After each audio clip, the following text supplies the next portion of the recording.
Alors, je continue ici sur la table des matières. Il y a quelque chose qui manque dans la table des matières. Je vais temporairement faire apparaître la table des matières en aperçu.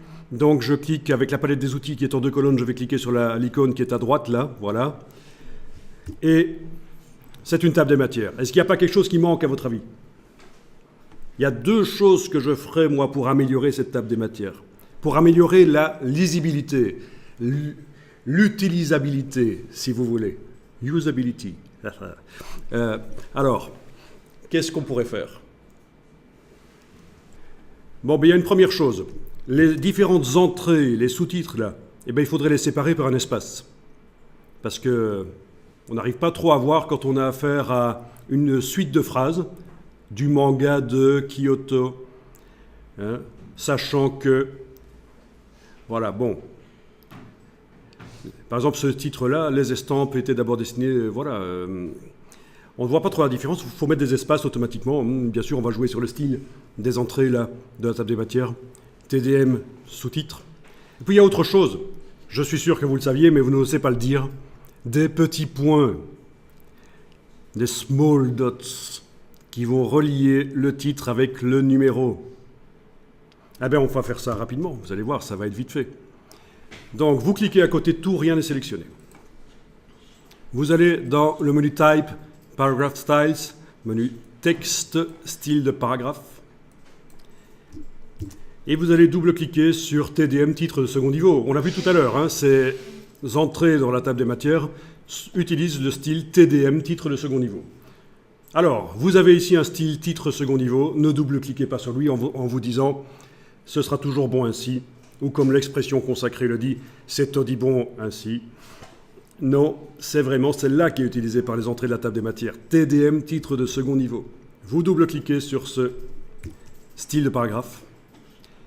Vous cochez la case Preview. On va faire une première chose, c'est gérer les espacements entre les entrées. Enfin, il n'y a pas vraiment d'ordre dans lequel faire les choses ici, mais je vais décider de d'abord espacer les entrées.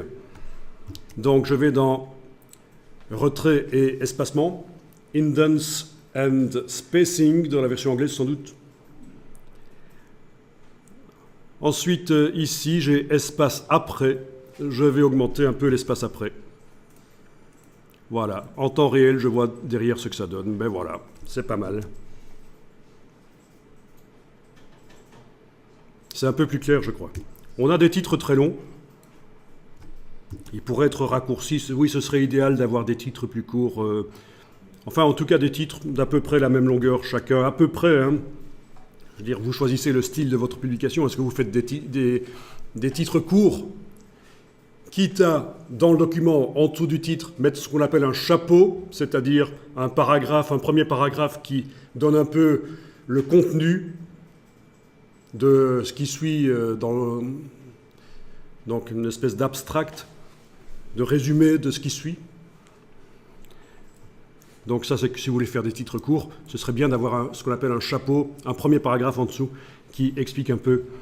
Voilà, je vous donne les astuces pour faire des publications intéressantes par la suite, parce que communiquer, c'est toujours intéressant, et le papier reste encore malgré tout.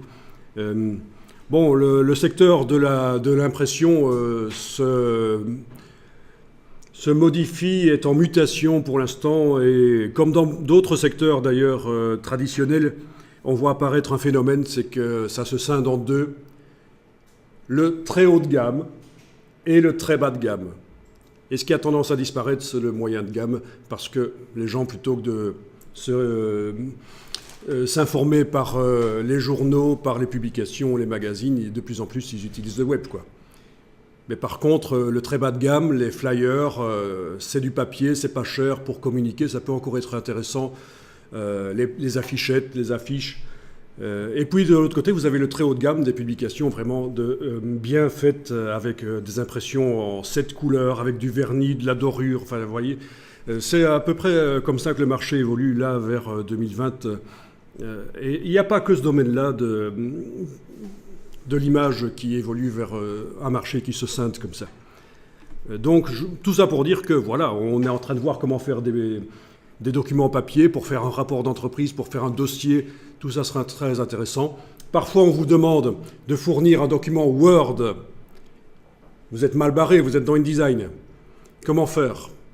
Très simple. Je vous donne l'astuce. Si vous faites une recherche sur le web, vous allez trouver plein de convertisseurs en ligne, convertir les documents InDesign vers Word. C'est parfois payant. Que nenni, ne faites pas comme ça. Il suffit d'exporter le document InDesign en PDF, l'ouvrir dans Acrobat Pro, la version Pro de Acrobat qui est livrée dans la Creative Cloud, vous l'avez. Et là, une fois que le PDF est ouvert dans Acrobat Pro, il suffit d'aller dans le menu Fichier, Enregistrer sous, et vous avez plein de formats dans lesquels vous pouvez enregistrer, notamment Word. Et il y a même plusieurs formats Word, les anciens formats Word, les nouveaux formats Word. Donc, vous pouvez faire des documents Word avec InDesign si vous connaissez l'astuce d'exporter en PDF, d'ouvrir dans Acrobat Pro, d'enregistrer en Word dans Acrobat Pro. Voilà. Alors, je me perds un peu ici, donc je continue. Qu'est-ce que je voulais faire encore? Des petits points qui relient les entrées de la table des matières au numéro. Donc, je vais aller ici. Ben non, en fait, oui. Techniquement, il serait possible de le faire ici. Non, je dis des bêtises. C'est ici qu'il faut le faire. C'est ici qu'il faut le faire. Parce qu'on est en dehors de la table des matières. On est juste dans le style de paragraphe utilisé par la table des matières. Donc, c'est le bon endroit pour le faire. C'est dans le style d'une des entrées de la table des matières. Donc, on va dans Tabulation. On va dans Tabulation. Et vous avez ce qu'on appelle les points de conduite. Alors, traditionnellement, on met un point. Mais on peut faire des points de conduite avec ce qu'on veut, avec des petits underscores, avec n'importe quoi. Faites avec un point. Vous mettez un point ici, point de conduite. Ensuite, pour faire apparaître le point de conduite, on va aller mettre un signe de tabulation. Vous allez par exemple prendre celui-là. Celui-là plutôt. Celui-là. Vous allez cliquer. Qu'est-ce que vous voyez apparaître derrière? Les points de conduite, parce que vous avez coché la case Preview, bien sûr. Vous les voyez? Pas de problème? OK, vous cliquez sur OK, et voilà, vous avez vos points de conduite. Super. Vous enregistrez le document dans le dossier d'assemblage que je vous ai fourni. Vous pouvez enregistrer sous un nouveau nom. Je change le numéro à la fin.